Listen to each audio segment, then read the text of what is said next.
is Jasmin, or Jazz, from the Jasmin Room. Do you want to talk a little bit about what you do first? Because they know who I am. Yes. I do many things. You do? They're very good and exciting. Yes. And I mainly, I suppose to put it in a nutshell, I create space for women to create space for themselves in this busy world where we often feel overwhelmed and feel like maybe we're going a million miles an hour. Well, I don't think we just feel like that. I think sometimes we are going a million miles an hour. Yeah. So I know that sort of even creating that space for 2 hours. So it's a 2-hour treatment that I do, my main treatment. I'm very lucky to have been blessed with treatment from Jazz. It is very beautiful. Thank you. I think even a lot of people struggle with that concept of taking 2 hours. You know, I had a girlfriend the other day say, I can't be somewhere for 2 hours. I've got too much to do.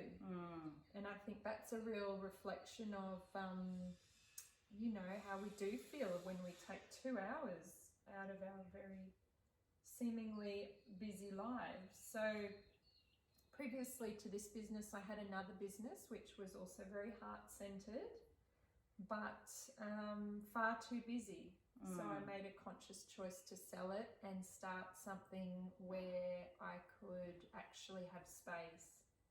So I run it to service my clients, but I also run it to create space for me. So I don't have many clients at all.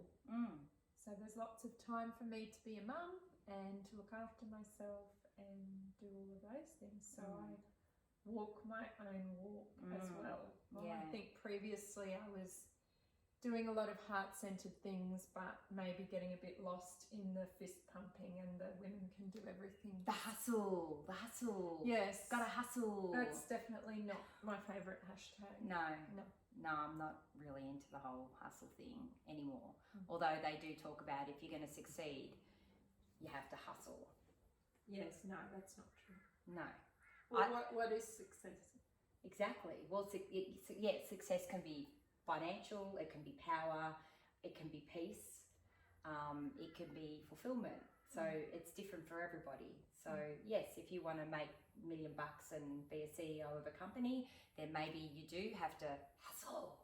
Well, I think too, success is usually what our parents told us success was. Yeah, hell yeah. Right? Yeah, yes. So own your house, yeah, work 7 days a week, make sure your kids do everything you tell them to do and nothing else. And I think that's about it, really. Yeah. I remember a while back, I was seeing a psychologist about a couple of things, as you do. Very good for mental health if you haven't tried it. And just, you know, talking about a few childhood things. And I was talking about, she was sort of, this was before I birthed the Jasmin Room. And she was saying to me, you know, what do you want to do? What do you like? And because I went through a period of being quite uninspired, creating space for the next thing to arrive. Yep. And I said, I've been looking at uni degrees, you know, but there's just nothing really jumping out at me. And she said, why are you looking at uni degrees? And I said, well, I sort of think maybe that's a good idea, you know. I haven't done one before. Yeah. Well, I've started one and didn't finish it. And she said, where's that belief coming from? And I said, I don't know, I think my dad really always told me, like, he seemed to have a lot of respect for people that had been to university. My dad's the same. And my dad actually didn't go to university. Mine did neither. So it's interesting, but I remember if we would meet someone who was like a doctor or a lawyer, and he would always sort of make a big fuss and say how wonderful they were. Yeah. And as a child or a young adult, I remember thinking, he respects them more than me, that person. And so through these behaviours and through watching this stuff with our parents, here's me flicking through uni degrees, looking at every single one thinking, oh my, like, I could not think of anything worse than studying this or this or this. And my dad was actually an entrepreneur and a very heart-centered man. He always created businesses out of things he really enjoyed. He left Germany as a police officer and moved to Australia on a whim and opened a windsurfing shop. Oh, in the 80s. wow. You know? Oh, yeah, it was pretty big Just back then, because yeah. he came on a holiday and liked windsurfing, and yet he was, you know, idolising people that had been to university. But I actually took on his entrepreneurial spirit. Yeah, you did. And the whole uni thing, and my dad's actually passed away 5 years ago. So while I was doing this, I realised even though Dad's passed on, I'm still trying to tick these boxes and do what I think society or he thought would be, you know. And that's when I really sat there and thought, I need to, and she actually said to me, you need to give yourself permission to let go of thinking that a university degree is going to make you enough. Yeah. Because you're enough just as you are right now. And it was such a helpful realization for me. And it kind of, I gave myself permission just to do anything really, and it to be fine. Yeah, and it is good. So perhaps if you talk about just briefly in a nutshell, and I know it's hard because you do so much, but in a 2-hour session, the things that you do for your clients. Okay. I love it.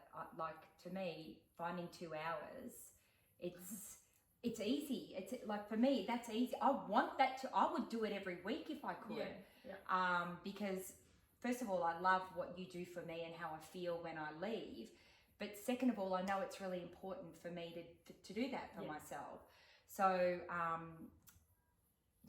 tell the people. So when you first arrive, one of the things, because I studied as a beauty therapist in 97, so it's been a while, you know, and I've had different types of beauty businesses over the years, but the one thing that I really didn't like was that oftentimes, you know, you book in for a facial, or someone would buy me a voucher and you'd just go in, you'd lie down, they'd rub some cream on your face. It seemed to be over quite quickly. You know, I'd sort of be counting, oh, it must be about 30 minutes left. Oh, it's about 20 minutes left. Oh, no, she's about to stop. Oh, you know, oh, it's cost me $100 and now I've got to leave. And now she's going to sell me something. Yeah, she's oh my try. God, it's going to be so awkward. I have to stand and tell her I don't want any of her stuff.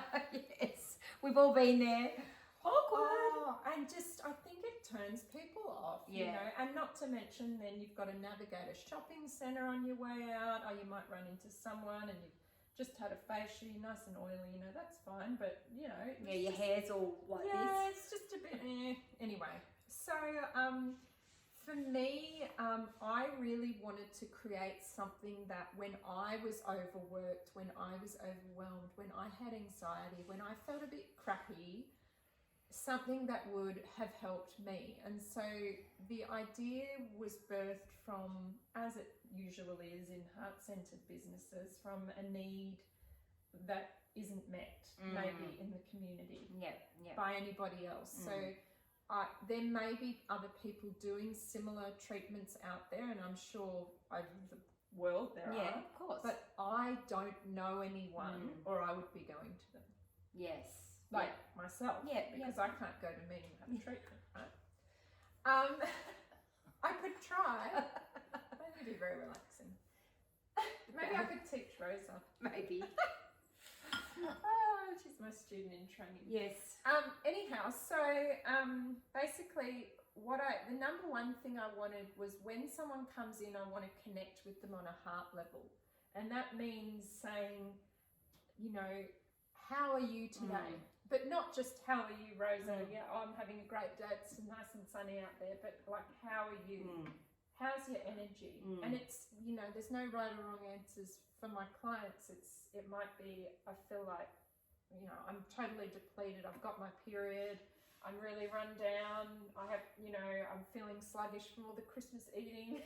I'm not grounded. Whatever. You know, I've just spent time with family, and now I'm not feeling very well. Yes. Go Christmas. Go Christmas. Hope you had a good one. That's another conversation. Well, we're still sitting here smiling, so. Manically, however. And twitching. Yes. We have a few neck twitches. Yes. Anyway, yes, so getting to know, so because often how we arrive on one day or 1 month, so when I see you one time, Yeah. the next time I see you, you might be in a totally different place. You might Probably. have had some trauma. You might have got a new job. Yeah. So you might be here or anyway. Yeah. So for me, I want to establish the energetic level of my client when they walk into my space, because then I know, do they need something upbeat today? Do they need, or is it going to be more bringing them in?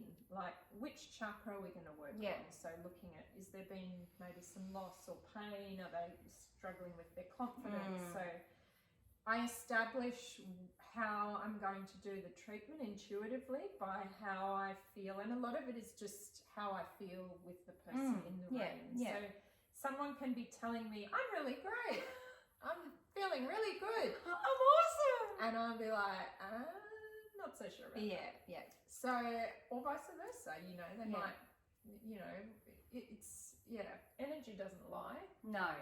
So don't be intimidated by that. No. But, you know, I think often we do say, oh yes, I'm great, when we're maybe not, because society's taught us that not being great isn't okay, right? Yeah, and plus we don't like to be vulnerable. And sometimes, I'm sure this happens, you know, when someone says, how are you? That's when their eyes start leaking. They're like, oh no, Somebody I've been trying to hold it all together and now you ask me how I am. You know, it happens. Well, I like to say, come as you are and I'll meet you there. Oh, that's beautiful. I like that. It doesn't matter where you're at, you come as you are and I meet you there. So if that's good, good. If it's not, fine. Yeah. We'll work with that. Yeah.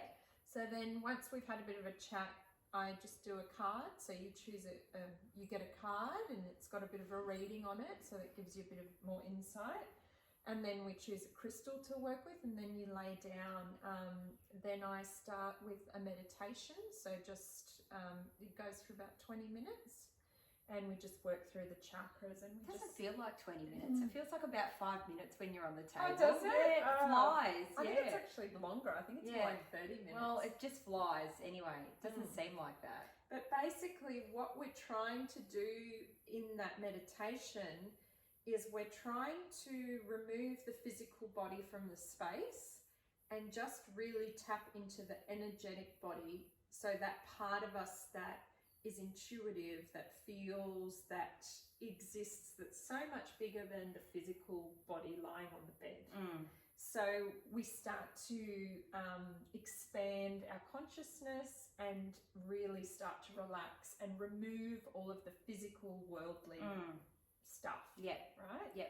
So in doing that, then when you start to receive the treatment, it's received in a completely different way, because you're not just someone lying there on the bed getting some cream rubbed on your face. You've actually like let go. So you're able to start creating that space for your cells to regenerate, for you to feel fulfilled, for you to relax. You know, a lot of people don't even want to let go. So you need that integration time to come into the space. So I really wanted to create some time at the beginning of the treatment for people to really drop in. So that's what that's for. And then I start the facial component, which I don't talk, as you know, because you've had one of my treatments. I don't actually talk to you during that. So the reason for that is obviously by that stage you're quite deep. And I'm not going to say, oh, and there's a bit of redness on the cheeks there, because it's completely irrelevant. What are you doing on the weekend? Yes. No, none of that. And I do encourage people, and I mean, I don't think any clients that talk to me at that moment or try and strike up a conversation. No. Because they're blissed gone. out. They're gone. We're completely blissed out. So, so we do that, and then while the mask is on, I do a nice hand and arm massage. Take the mask off, do all the normal sort of facial things, but very magically. And then at the end of that, I do a scalp massage and some sound healing. So I just intuitively choose different instruments for and I play around the body, just with the crystal bowls and maybe a rain stick and whatever I sort of pick up. Yep. And then we just do a grounding. So I just go down the feet and we go back in and we start to come back into the body and sort of return to the space. And just do a bit of, you know, gratitude at the end. Thank you for coming, and just thank the person for being there. And then sort of bringing them gently back and giving them some tea and it's beautiful, and the time just, like I said, it just flies. And it's I think it's because you are out of your body. Oh, and Reiki. I do Reiki. Yeah. During the meditation at the beginning, I yeah. actually do Reiki, and then I actually do that around the head as well, and at the end down to the feet. Yeah. Well, I've had 2 treatments with you, and I've got one in January. So it's definitely the best treatment for me, because it's a bit of everything. Like, it's not just, I'm not just getting the facial, I'm getting the meditation, I'm getting the Reiki, I'm getting the sound healing. So it's like it's like an all-in-one. Yeah. And so people might go, oh yeah, but 2 hours. But in that 2 hours, you're jam-packing it full of stuff to help soothe my energy and heal my energy, sort of thing. So, and you know that old saying, I know a lot of yoga, you know, if you do yoga, you've probably seen it, it's been quoted around the place. It's that if you don't have time to meditate for 10 minutes a day, meditate for 20. Yes. And this would be what I would say to people who say, I can't go somewhere for 2 hours, it's too long, or, you know, probably you need it more than anybody else who's prepared to lie for 2 hours. Yes. Because it's that inability to be able to shut down for that period of time that your cells and your body actually really need to regenerate, to connect. And the reason that we don't want that stillness and that we don't want that connection is because it means we have to face our stuff. Exactly. It gives us time to think about our relationship, our family, our parenting, our job, our whatever, our life situation, whatever stuff is exactly. where you're living that you might not be happy with. And, you know, allowing yourself to surrender to whatever you're in, whatever your situation, whatever your position is hard sometimes. And some days for me it's easier than others. And other times I get that, you know, you don't want to be alone with your thoughts. But it's it is one of those things where if we don't do it, it's a bit like exercise, you know. We just get so lethargic in here if we don't create that space. And it's so busy and overwhelming. We end up just not really connected. And I think too, because we live in this world where we think we're going a million miles, or we are going a million miles, we're constantly in a state of fight or flight.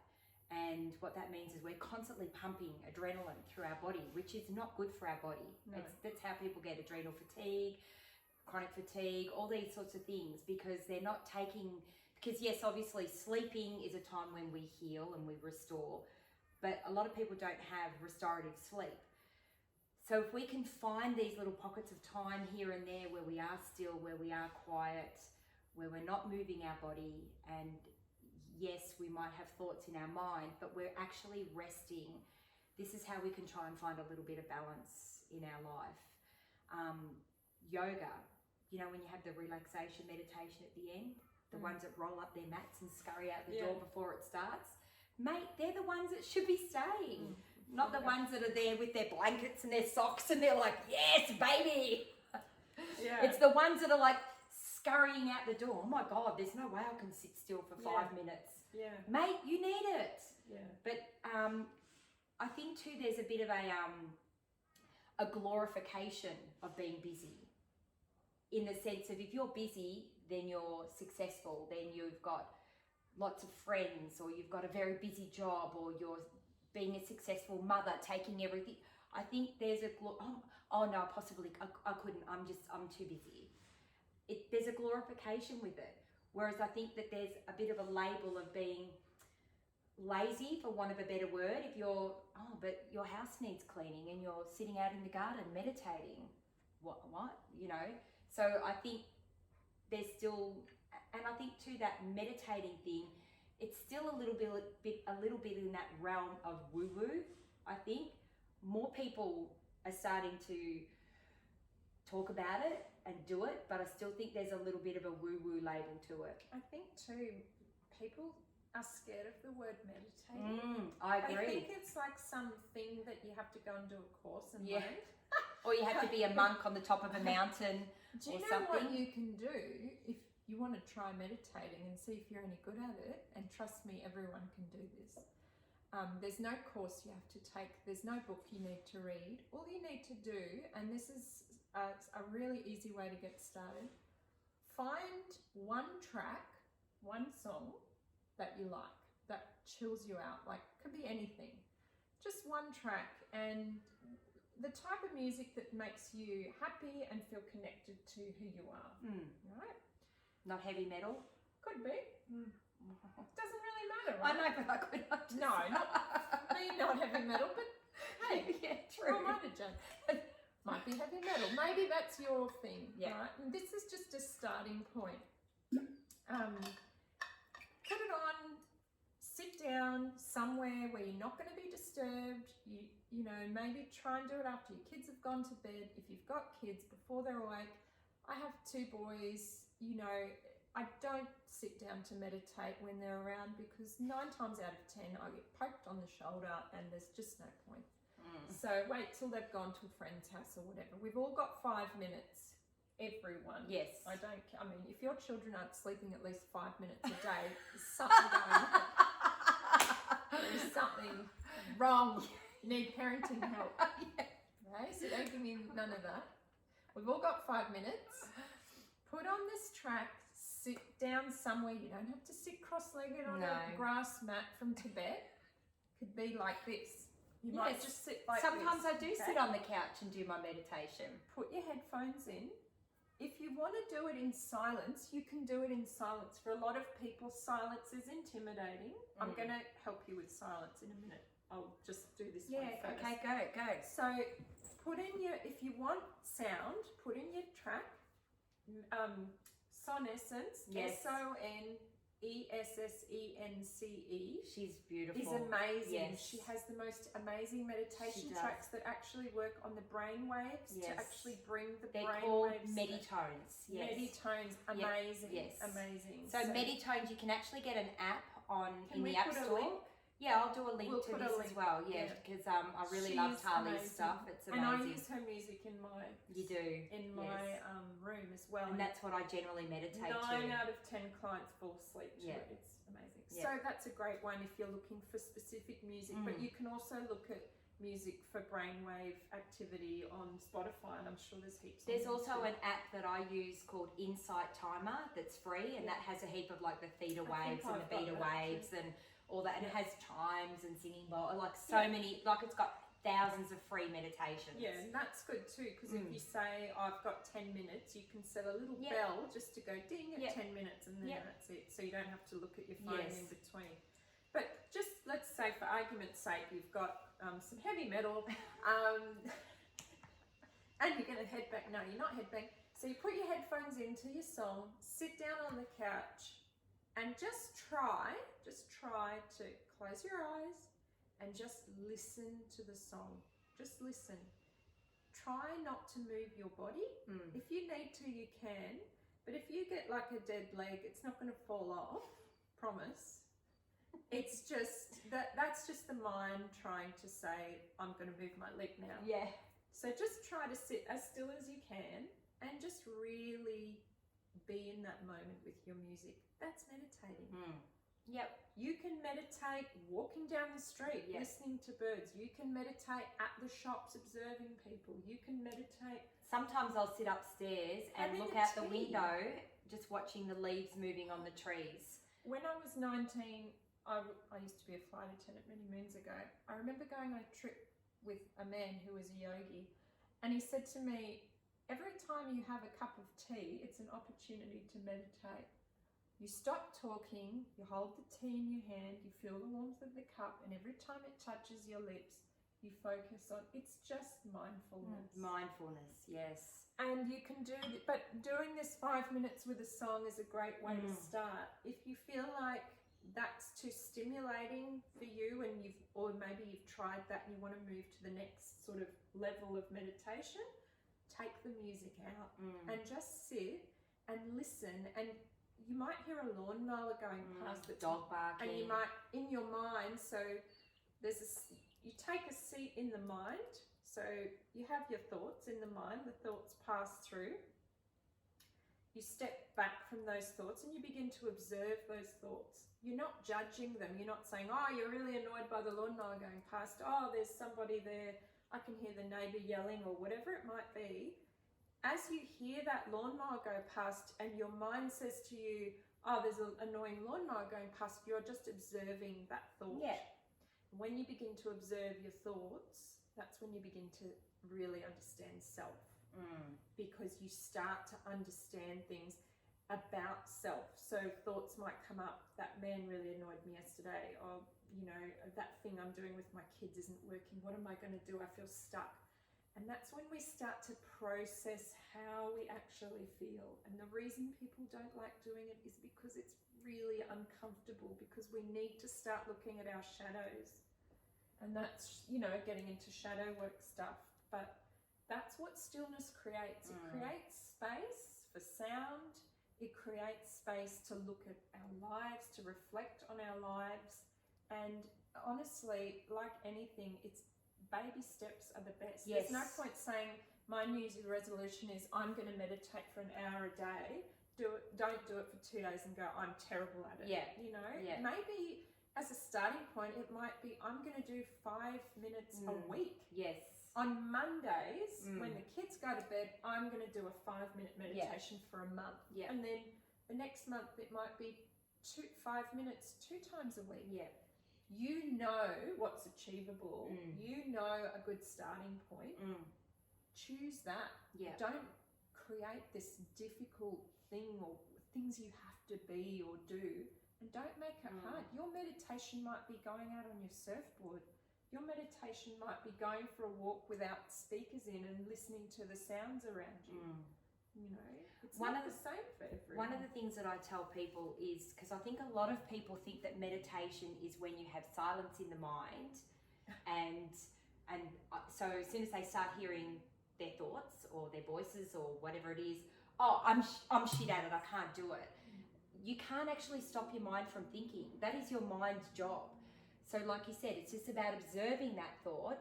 You don't have to get fixed on it, but you observe it, and then you just, like a little white cloud in the sky, just let it pass by.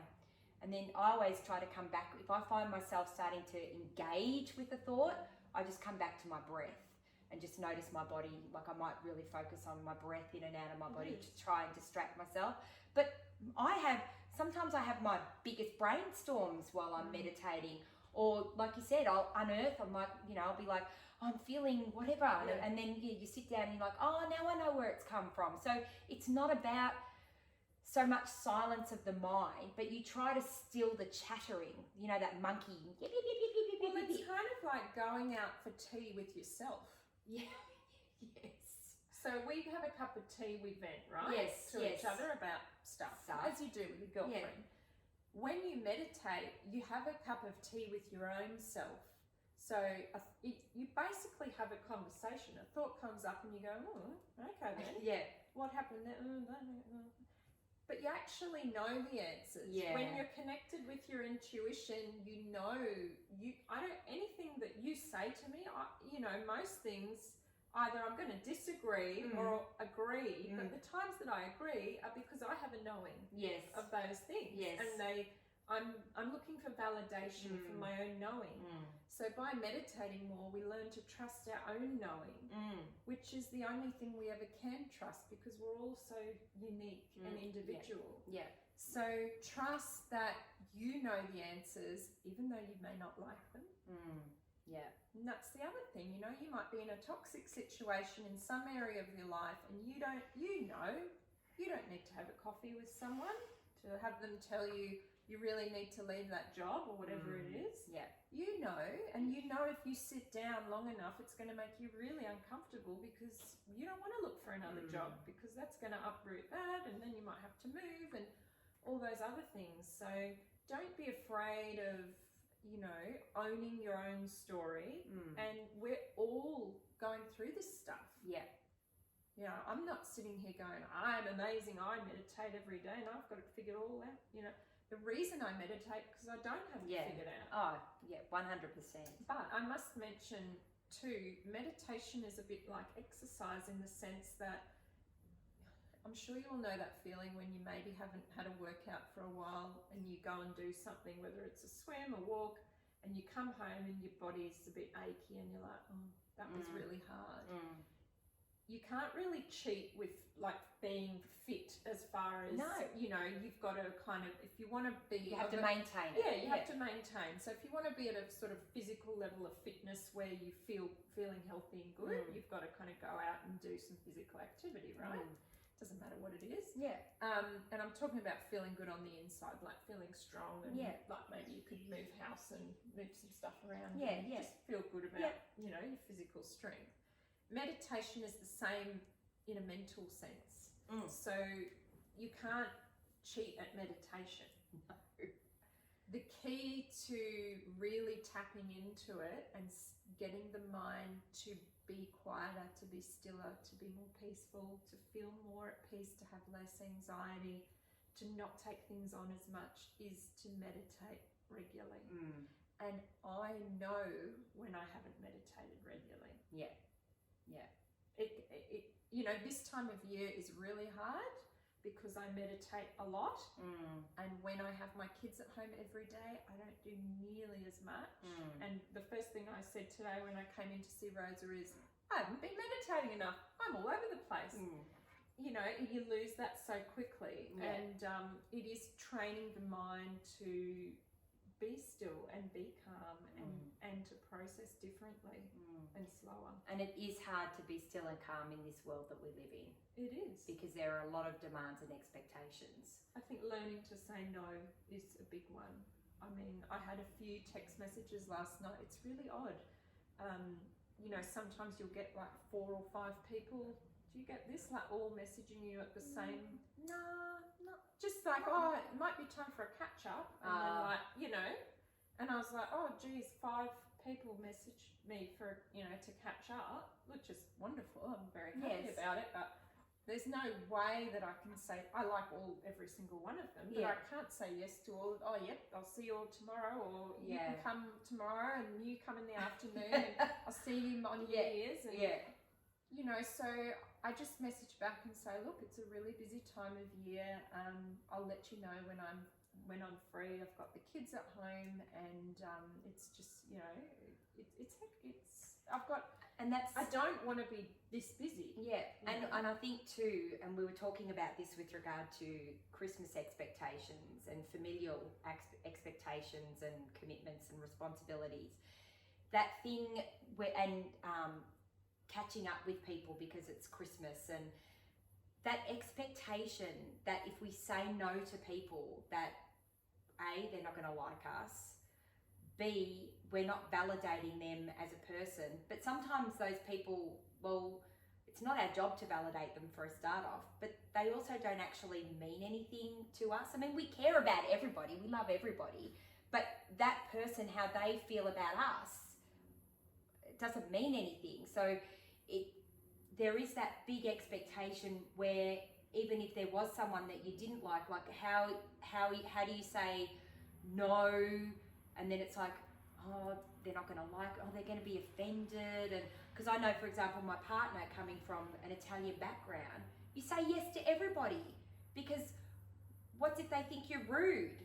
And I just say to Charlie, I think it's ruder that everybody sits around and pretends they like each other. The minute they walk out the door, she's fat, she's lazy, I hate her husband, I hate this, and oh, she did this, and did you see how she ate her cake and all that?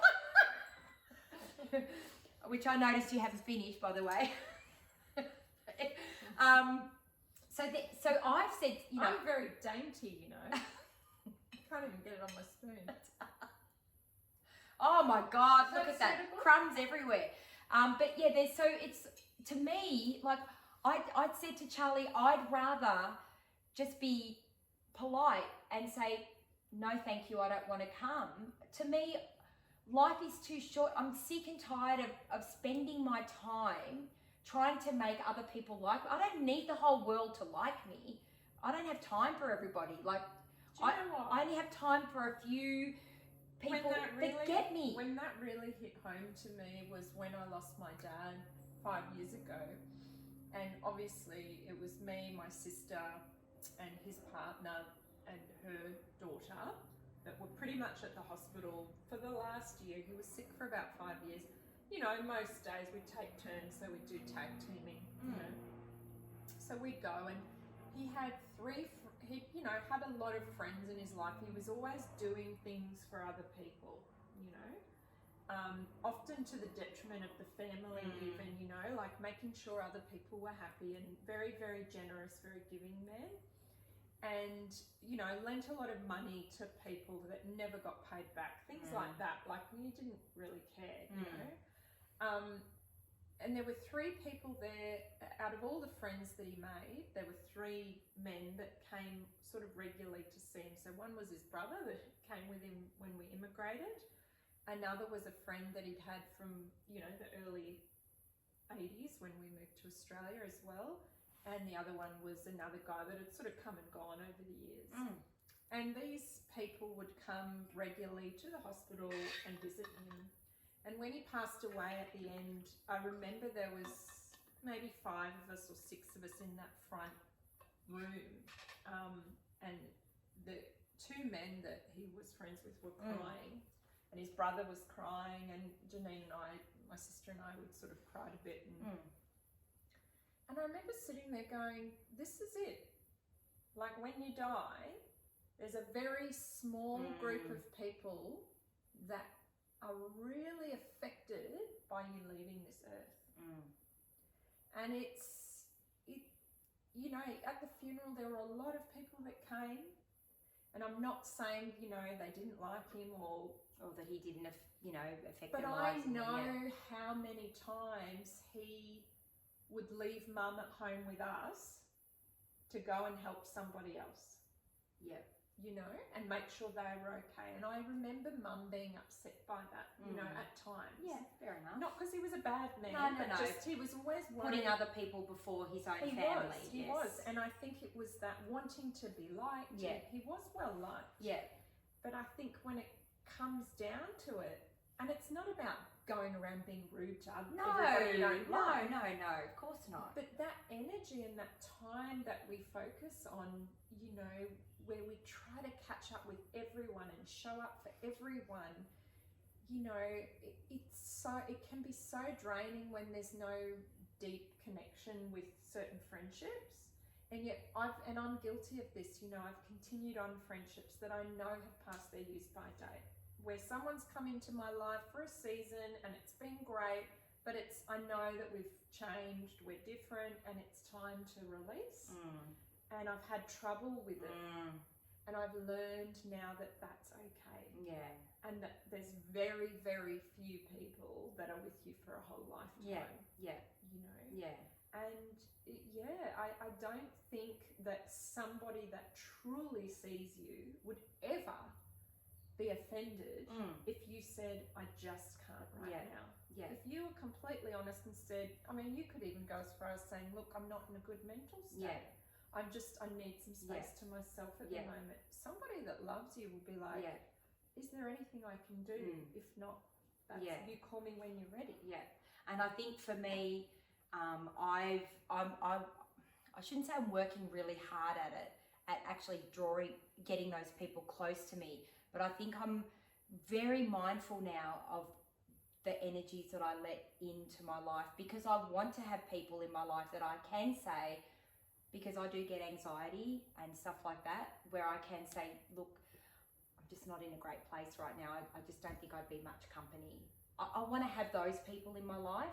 You want to be seen. Yes. Well, you want to be seen, but you also don't want to have to feel like you have to justify yourself or explain yourself, just to give people the real reason. And they go, Yeah, cool, no dramas. I went on a shamanic retreat a couple of months ago, and we were sitting in circle, and I remember the lady that was running it, she said to me, or she said to the whole group, she said, look, people are going to possibly have some shifts, you know, while we're sitting here. Shifts. Things are going to come up. People might cry or laugh or say things that will trigger other people, okay? And when they do so if somebody starts to cry, we hold the space to allow them to cry. We don't go up to them and she said, what, you know, we're not doing this. And the first girl that cried, it was a friend of mine. Yeah. And the first thing I did was go like this. And everyone laughed, and she was still crying, and I was like, oh my God, it's just what I have been conditioned to do. And it is almost like saying, can you please, you know, just, it's okay. But it's like, and then I stood back, and she cried for about 5 minutes. Like, it wasn't like hysterical, she was just had tears, and there was a lot of stuff coming up for her. And everyone just sat around her, and it was one of the most beautiful things I've experienced, to stop doing something I've been conditioned to do or expect. So, you know, I expect that when I ask you for a cup of tea, you say yes, or you don't like me, whatever the expectation is. To just sit back and witness somebody just expressing themselves and not feel the need to change their experience, to help them through it, to just allow them to do their own work and shift their own stuff. And then she cried, and then a couple of people hugged her at the end. Right. When she had, so it wasn't about going, oh no, we're not helping you. It was about allowing her to shift, because energy enters the body, and to release it, it has to be a physical. So it's either laughter, it's crying, it's shaking, it's energy is physical. So when it leaves the body, so when we have a shift and we let go of something, there is a physical sensation that happens with it. Yeah. So having those sensations and saying, I'm moving some stuff out here, is beautiful and amazing and deserves to be celebrated, not being going, oh, what's wrong with you? Why are you crying?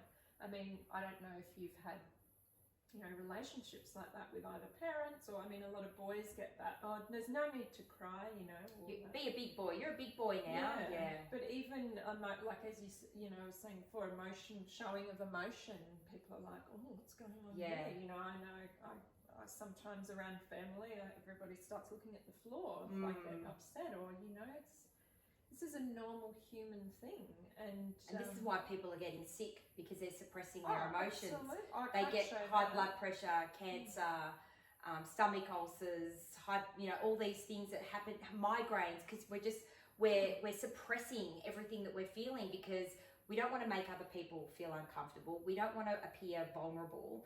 We want to look like we've got our shit together, and a lot of us, like, I know I don't feel that I was ever taught how to healthily express emotions, because it was like, don't cry, don't be loud, don't do this, don't do that. We just want to see a well-behaved child that, you know, so it was, I grew into a person that didn't know, my emotions were still quite immature, or my expressing of emotions was quite immature. So I've had to learn, as I've aged, how to express them healthily. And then it's hard to do that if you're not around people that can accept that expression of your emotions. So, people refer to me as out there, but I don't actually think I'm out there. I just think I'm me. Yeah, and I think expressing, so trying to be around people that don't get you too, like saying yes to things when you may want to say no, making small talk. I mean, that's one of those things that's very exhausting in this time of year, right? It's just like, it's so draining physically that we actually leave things and we say, and I've heard it a million times, I'm so drained from that visit, or I'm so drained from, why are we making the choice to do these things? Because Why can we not say no? Why are we not owning our truth and just saying, look, not today? because if we're in a relationship with somebody and it's important to that person, because we want to show up for that person, we sometimes go to these things because we want to do something nice for them. So we need to be armed. We need to do our work before. Yes. We need to do our 5 minutes of meditation. Well, I think what Cal said to me, because I remember the last time I went and paid a visit to a certain person, I was quite anxious about the energy that I would be absorbing, and she said, "Oh, well, just cut the cord when you leave." And I remember as I was walking out, I was like, "Cut the cord, cut the cord." Yeah. So I guess there's finding ways to manage. Yeah, and I think, and you know, you might be in a job and you might have a boss who's, you know, no good or whatever, and you've got to still go to that job, possibly. I mean, any job that has a lot of people, chances are there's going to be a few that, you know, aren't going to. So maybe hiding behind the water bubbler, like behind a plant, that can work. Dressing green. Yeah. Hide behind a tree. Yeah. Or just lying under your desk. Did you see that one the other day? You run into someone at the shops and it was a ginger cat and she just made herself really long and pretended to be a breadstick. Let's see that. I think it was you run into someone from high school. And you're like, oh, yeah. Yes. But even like finding small opportunities just to give yourself some space. That might be if you're at a busy restaurant, just going to the toilet for a little while longer than you need to.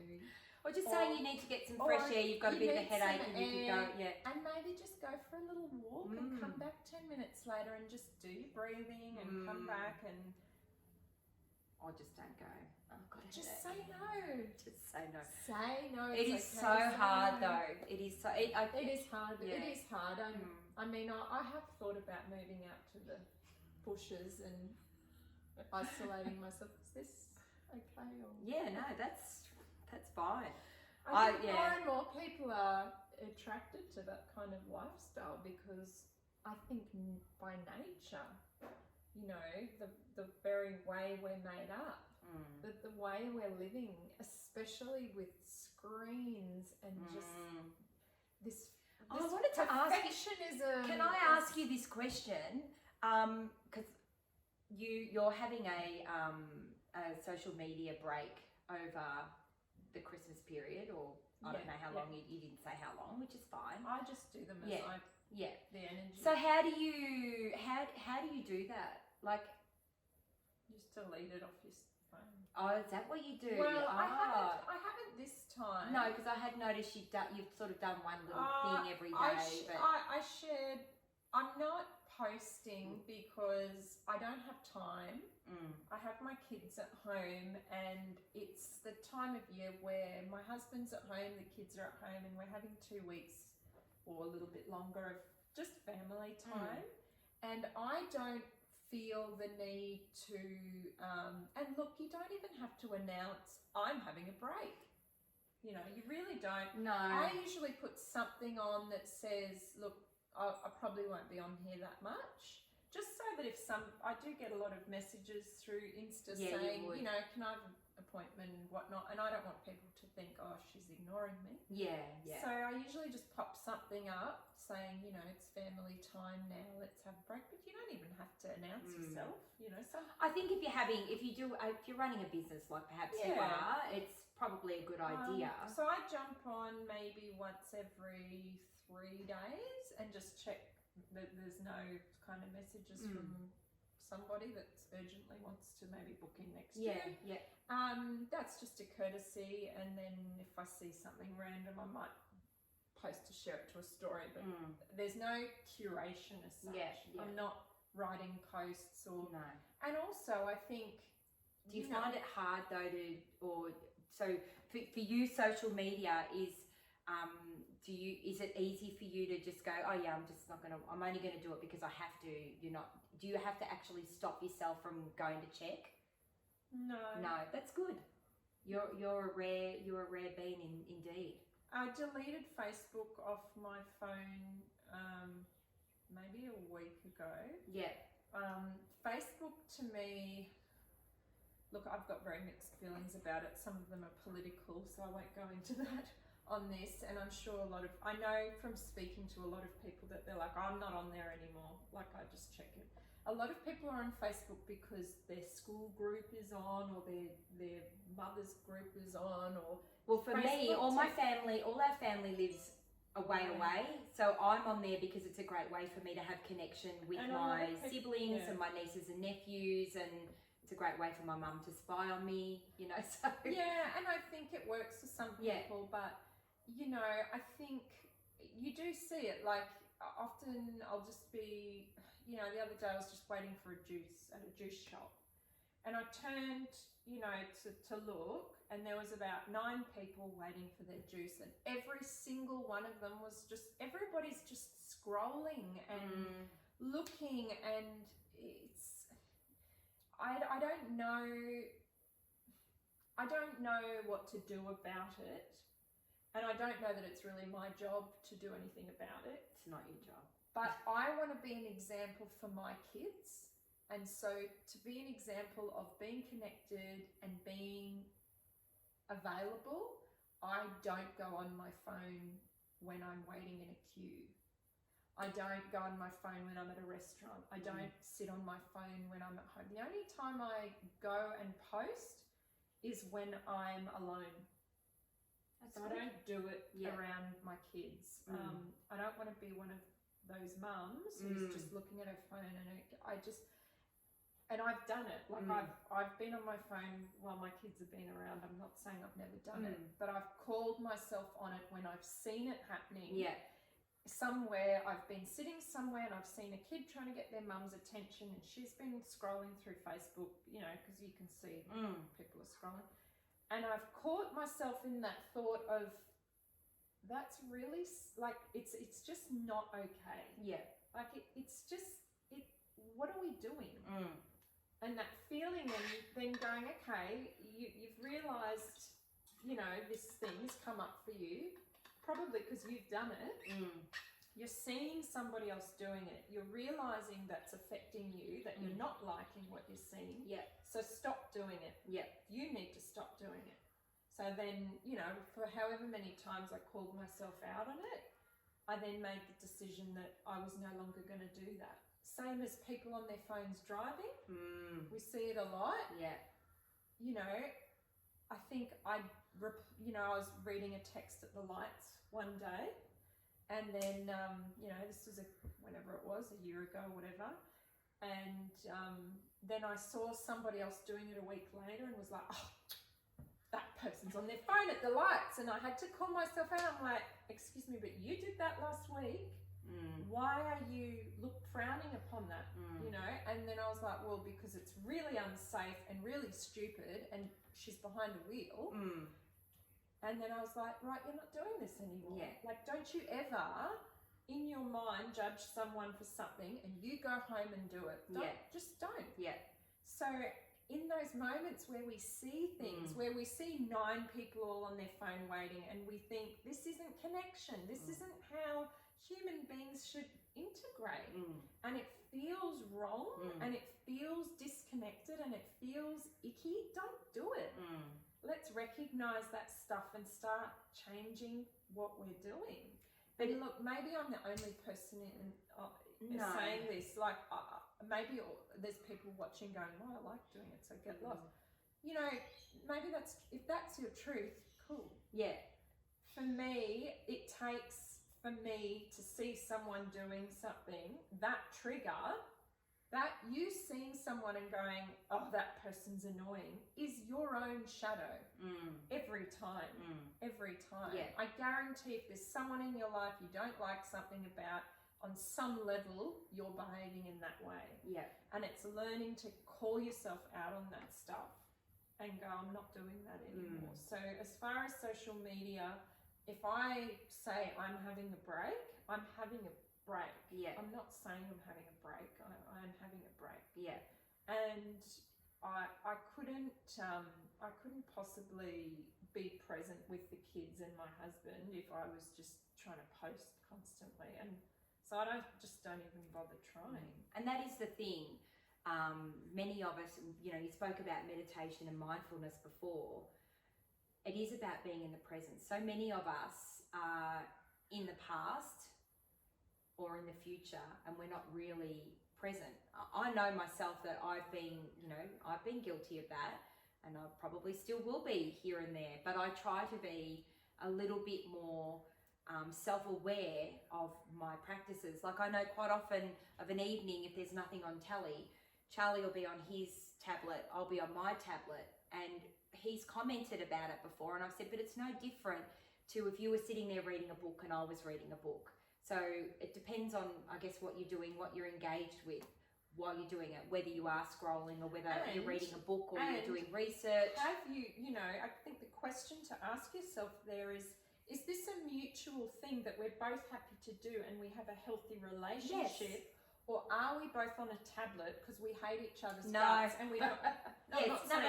Yeah. and we just don't want to deal with one another? Yeah. And the same goes for children. Like, are they on a tablet because you've allowed them to have an hour a day and that's their favourite game and you've looked at it and it's okay? Yeah. Or are you leaving them on it for 5 hours a day so you can have your life? And I agree. And we have a responsibility to our children to show up for them. And I am guilty of this again. I've let them watch 2 movies in a row. That's like 4 hours of free time. And literally woken up in the middle of the night sweating, going, that was a really poor choice. And gone, look how this choice has made you feel. You have a choice to either do that again or stop doing that. We have this choice with everything. What really makes us feel fulfilled? What really makes us feel like we showed up? And Reiki has this beautiful, if you got one of my little cards, just for today. It says, just for today, I will not anger. Just for today, I will do my work honestly. And the reason it says just for today isn't because you're going to go and be a horrible person tomorrow. It's because it's a manageable baby step. And if we say and do those things every day, that's how we get through our lives, right? So for me, I started to adopt it for different things, like just for today, I will not eat crappy food, if that's, a thing. Or just for today, I will not let my children have more than an hour of screens. To me, that's manageable when I wake up in the morning and set myself a goal for that day, and then I get through that day doing that one thing. Just for today, I will meditate for 5 minutes. Just for today, I will go for a walk. Just for today, I will do something that makes my body happy. Just for today, I will get out of bed. Well, sometimes you might be chronically ill. Just for today, I will walk around the block once because I haven't got out of the house in 2 weeks. We're all living different lives. This isn't about ticking 85 boxes and going, just for today, I'll have a green smoothie, do a 4-hour workout, dress myself like a supermodel, whatever. Like, this is ridiculous. Why are we... And this is the scrolling. This is the problem. Oh, look what she's got. Oh, look what he's got. Oh, they're doing that, Again, it comes the Instagram, what are they? Influencers. It's just... Unfollow, for God's sake. I know. And I don't know. Well, it doesn't infuriate me, but it really infuriates me. It really brings up, like, we're creating, like, and I think you said you went out recently and you saw clones everywhere. Like, people, particularly women, they all look, oh yeah, she's got this hair and she's got this lips and this outfit and whatever. Oh, I don't know who you're talking about. I saw 5 of them. I saw someone that posted something the other day and they're like, I can't wait till this colour's out of fashion. It's like, why? Yeah. Why does it matter? Like, if you like purple, just wear that every day forever. Yeah, I know. Is there a law that says if that colour's in fashion, you must wear it? I mean, what? It's called fashion, darling. It's called fashion. Language alert. Oh, are we supposed to say that first? No, it's fine. I said fashion. Yeah, fashion. It is. Sometimes we get girls come into work and they've got the whole thing going on, and that's fine. But they're only 18 or 19, and I wonder, where do they get the funds? And I was actually asking my hairdresser that, and she said Afterpay. Yeah. Afterpay, Zip Pay, they just put everything on these things, so they're constantly paying off the look. And to me, it's and you do you. That's fine, but I guess for me, I just want more out of life, and I want to be seen for who I am rather than how I look. I want to be. If people like me, I want them to like me because of who I am, not because of what I do for them or how I can make their life better or whatever it is. And I just think, and that's where there's that disconnection. It's all aesthetic, it's all sterile, it's all a picture. There's even people that are putting pictures of Instagram of them being imperfect. Oh, stop. I just got out of bed. It's like, mate, you didn't just get out of bed. Look at your bedroom. Look at everything. Look at the lighting. You've done 100 photos and that's the one you've posted. I think that's the most perfect imperfect photo. So we'll put that one on there. And I know, like, I know we sound like we're being judgy of these people, and we probably are a little bit. Yes. But we are. I'm calling it that the imperfect photo is the one of you, like, in your undies. Yeah. Like, with a beer gut. Like, and I think, do you remember the picture I put of myself that morning I woke up on my 54th birthday? Yes. That was imperfect. And I just got out of bed. Perfectly imperfect. And I looked at myself in the mirror and I went, oh, I'm 54. And I went, click, and I put it on. I went, today I'm 54. And to me, like, I remember when my mum and dad were 54. Sorry if you're watching this, mum and dad. I don't think they do, but if they do, sorry.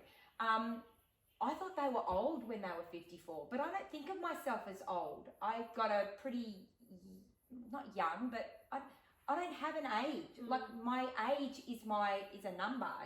It's chronological, purely. Do you know what too you mentioned before, like Afterpay and all of that? And there's a really interesting guy that I follow, Joshua Becker.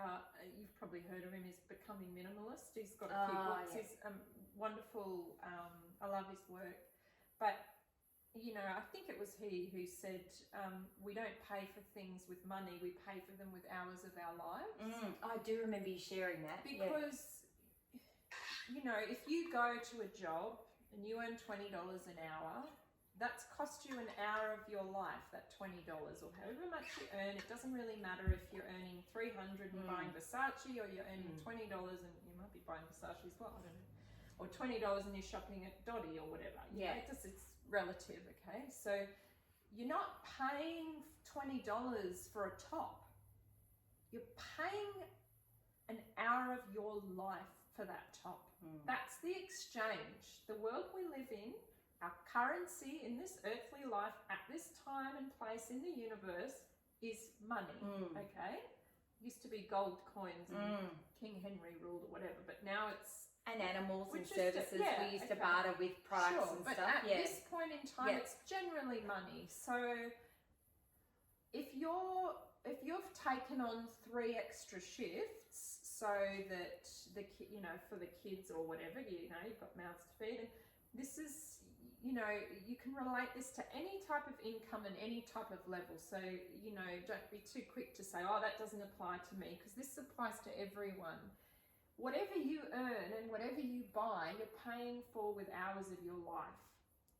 So if you make the decision to not to get that top or not to get that outfit that week, you might have an extra day off work and you might go to the beach and wear the same togs you had last year. But you might get to sit on the beach every day, once a week, for a year, and not have new things, new clothes. So it's just, it's just a piece of material. Like, it's lovely to go and treat yourself and have some fresh threads. I get that. It feels nice. we all deserve to feel good when we go out, and I'm not saying you should run around in tatty old smelly clothes. And I think too, what with clothes, sometimes I know that with myself, as we grow and develop and change, sometimes our style or our fashion, or not our fashion, but like what we like to wear, we go through phases where we're like, oh, I really love wearing that, and then we might go through another phase or whatever. So definitely. And it might be time, you know, to clear the wardrobe out, sell off your collared shirts and start wearing hippie clothes if that's your jam. Yeah. So donate those shirts, get them out of your house. You're not going back into them, so just get rid of them. Give them to someone who'll wear them. You know, that's the other thing, is that clutter, like having all that stuff. Like how many pairs of shoes, how many bags is enough to make you feel like you're enough? You know, you don't need any bag to make you be enough. So also just saying, you know, why am I actually buying this? Because I know I've been in change rooms before and I've tried on like a dress, and in my mind I'm like, when I go to a party in the Hamptons, this will look amazing. Guess what? I've never been to the Hamptons, right? Yeah. We create these scenarios in our head of the occasion we might wear this, and who's going to see it, and who's going to like it, and what we're going to be, what status we're going to be if we show up in this outfit. Like you said before, the only people that I want to impress are people who like me for what's in here. And I guarantee you, no matter what I wore today, Rosa would still like me. Oh yeah. Maybe. I might question whether you had the light on when you got dressed in the morning. Jokes. But like, I bought this dress, I think it was 2 years ago, and I've worn it, I don't know, once a month for a couple of, like, I don't think I need a new, like, no, it's I mean, you're seeing it for the first time. Maybe I just bought it. Would you know? No, I wouldn't have a clue. So, I don't know. It matches your headband, or your headband matches I your just dress, think whatever. it's something to consider, and especially with children, you know, I earned more before at this current moment. I earned more before when I had my other business. I made a choice to pull back so I could be home for my kids more. Plus you got really sick too. Plus I got really sick. But I made that choice, and I've not been able to buy new clothes because of that. I just can't afford them because I'm not earning as much as I was before. But I get to pick my kids up from school every day and drop them off and drive them to their activities. And in the holidays, I'm home nearly every day with them. And I realise, you know, there's single mums out there and you're working. All I'm saying is, every time you make a purchase that's non-essential, so you don't need it for survival reasons, food, you know, your children's clothing, electricity, shoes. gas. I'm talking about anything extra on top of that. So any niceties, anything, just consider what it's costing you. So whatever your hourly rate is, how many hours of your life you're paying for that item with, and whether you sit okay with that. So if that's $100 pot plant, you know, and you really want it for the room in the corner, and you earn $20 an hour, just when you're in that shop, in that moment, looking at that pot plant, just consider whether you want to give away 5 hours of your life for that pot plant. And that answer might be yes. It's great advice. But it's something to consider. Definitely. No matter what you earn. I think we should probably wrap it up, because I don't know how long we've been talking for. Goodness me, an hour and a half maybe. Oh my goodness. An hour and 8 minutes. Okay. I just want to say one more thing before I go, which has got nothing to do with anything, but I was thinking it this morning when I got dressed. You know, crop tops. This is how my mind works. Yes. I call them Ally McBeal moments. Did you ever used to watch Ally McBeal? She used to have these. Why, when you wash them, do the little, you know, the little pad things, they always get scrunched up every time. I have 2 crop tops. Oh, the little insert. The little insert thing that. I just take mine out. But isn't that there to stop the nip showing? I don't care about my nips. Oh. Lucky people get to But see why it. do they make them like that? I find them annoying because they push up, and then I have like this huge cleavage, and I've got to like, not huge, but you know, I actually find it more comfortable without them. Oh. You haven't answered my question though. Why don't they sew them in? Maybe they're worried if they sew. Oh yeah, they could sew the edges. Can't they just put like in each corner?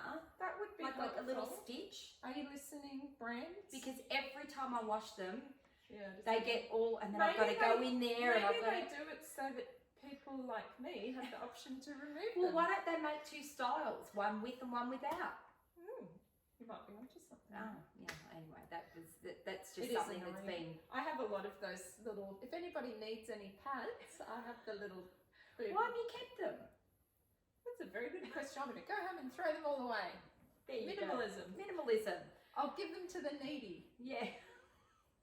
See all these people walking around with them on their elbows, Shoulder ears, koalas. I could make the kids a costume. Koalas. So thanks, guys. Thanks, Jazz. Thanks for having me. No, it's been a pleasure as always. I'm sure we could probably sit here all day. I love and a chat. ramble. Yes. So I'll be popping this up on my YouTube channel. I'll put all the links in all the usual places. And Jasmin from the Jasmin Room, if you want to treat yourself to a beautiful experience. I'm not going to say facial because it is so much more than that. And we'll also put the link to Sonessence for good meditation music as well. So thanks for listening and watching, and have a fabulous rest of 2019. Yes. Only 2 more sleeps and it's 2020. Have a great 2020. Yes. Thanks, guys. Bye. Bye.